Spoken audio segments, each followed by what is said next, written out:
Okay. Assalamu alaikum wa rahmatullahi wa barakatuhu. So Brother Daud Luka speaking. Obviously, let's praise the Prophet, the noble Prophet Muhammad Sallallahu with the words of Alhamdulillah wa salatu wa salam, Allah Rasulullah sallallahu wasallam amma ba'd. Brothers and sisters, we of course reached a pinnacle moment in history. When you look at Syria, you look at Burma, you look at Palestine, you look at certain parts in Pakistan like Karachi, Somalia recently, just yesterday, the US force announced that they're going to actually go in Somalia again. And of course, Mali in French, and with the French people. And then you have for 480 years, the longest ever resistance from the Muslims in Philippines, which a lot of people don't know about. Yes, indeed, 480 years. But we are still, you know, focusing on so many other things. I mean, no doubt I'm with Syria, but I want Muslims to understand that we are being attacked from all over the place. And when I say attacked, I'm not talking about you know, a specific country. And I'm not saying that we're in war, we people in Britain are in war with the indigenous people here. That's not what I'm saying. I'm saying we are under attack because we are one ummah. We belong together. So if someone in Syria is in pain, we are in pain. There are too many things at the moment that are happening. But one thing I wanted to pay attention to is the cruelty and bestiality in Central Africa, which obviously a lot of people know that we're going to embark upon the African history, the Black History Month, the real story, which is a campaign that we're going to launch very soon. I wanted to have few words and remind people that in what state we are. And this is not one of those videos that meant to make you, you know, depressed, or I'm not a negative person. I hate negativity so much, trust me. I actually hate is a strong word, and I do hate negativity. I want to be a positive person. The way I see it is, of course, anything or everything that happens with the permission of Allah subhanahu wa ta'ala. So it is an opportunity for us to spend and donate to Syria. It is an opportunity for us to go out there and help in humanitarian causes, like we know of the Dr. Abbas Khan and many young people who are classified as terrorists, going there, supporting and defending the people of Syria. But today, my focus will be in Central Africa.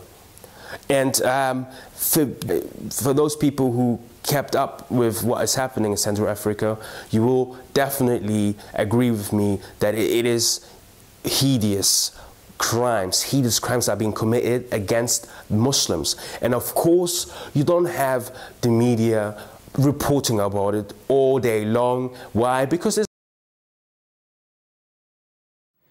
many years back, when Pakistan was suspected of developing an atomic bomb, you know what this bomb was called? Islamic bomb. Islamic bomb. But when the United States develop an atomic bomb, it is not called Christian bomb. When Israel developed atomic bombs, it was not called Jewish bomb. When India developed atomic bomb, it was not called Hindu bomb, only Islamic. The same callous use of the term Islamic terrorist, Islamic terrorism.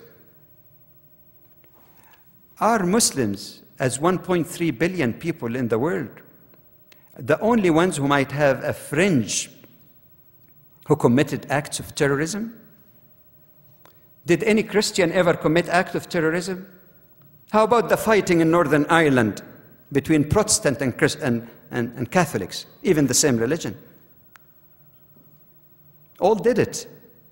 But only in the case of Islam you have that term. Have you ever seen a broadcaster or a paper speaking about Christian terrorism, Jewish or Judaic terrorism? No, and I'm not suggesting it should. Judaism is a religion that should be respected. So is Christianity. So is Islam. Why pick on Islam and keep using the term Islamic terrorism, Muslim terrorist, as if Islam and terrorism is one and the same? This is incitement of hate, in some cases incitement of violence. And I don't know if you, and obviously we have many things in store for you guys that will explain to you why these things are happening in Africa. You know, something like in Central Africa where people eat each other, you know, it's not the first thing that something like that happened.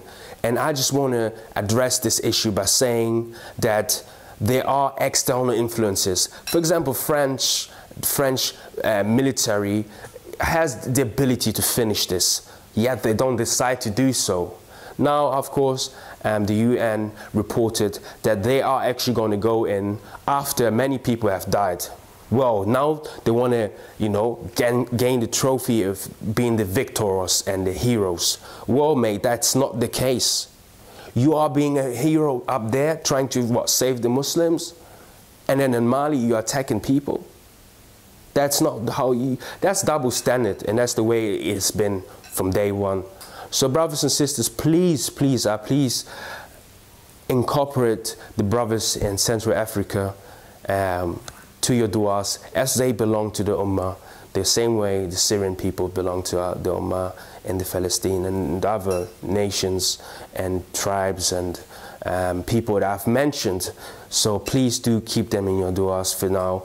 We don't have any correspondent, as far as I know, who are on the grounds. So we have nothing but Allah, which is, to my experience, the best of helpers. Who else can help if not Allah is there? And who can harm you if Allah protects you? On that note, I will finish. I'll try to address a few points. If I've missed any points, if I've missed any countries where there is difficulties, please remember that Allah subhanahu wa ta'ala is a trial, and it's a fitna, and fitna comes from Allah subhanahu wa ta'ala. Yes, I said it, fitna comes from Allah subhanahu wa ta'ala, and is a means of purification. So, and it's an opportunity for us to show how much we love this ummah. So, thank you for tuning in. Da'wat Loka, Intent Change.